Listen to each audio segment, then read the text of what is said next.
Yakujabulisa ke lento le ukuthi sebeyazwana bake baxabana indaba abantu laba.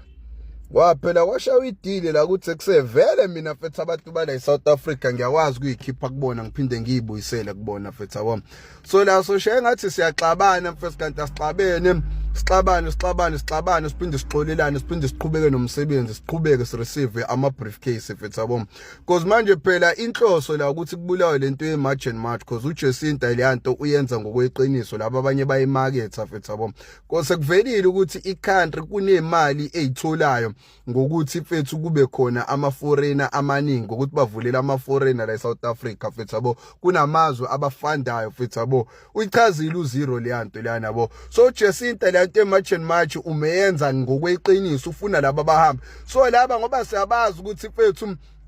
babantswempu bamelana neqiniso bazoshaya ngathi basesayidini lethu kanti deep down benzela ukuthi nje sididiseke bafethu yabo. Kahle nje manje sekuyisikhathi sokuthi mfethu badedele badle ama briefcase ababewatholile and kwakushawa idili lapha ukuthi mhlambe each and every month noma nje yonke iMarch eniyenzayo kune amount enizoyithola bafethu yabo. Kuzibuka namanje mekuthi mebexolelane indaba bengabambananga bobathathu babe bobathathu endaweni eyodwa kushiyo ukuthi hayi no mfethu ayisenza iphutha la 1 2 3 4 baxolelana bona bodwa muphi umnikazi weMarch and March ukuze uyibone nje lento ukuthi isanobukelemu phakathi bafethu yabo. So nje nijabuleleni lento lefani bami ngiyantshela yabo laba boba2 enubabamba lithi bafani bami abekho sesayidini labantu abamnyama laba bafani bami ngantshela uRamaphosa uqhumisa uBrown envelope ngintshele mina meke ukuthi mekuxolelwane indaba lomunye engekho yabo mebesaqhubeka besabamba ama meeting besabamba ama meeting engekho lomunye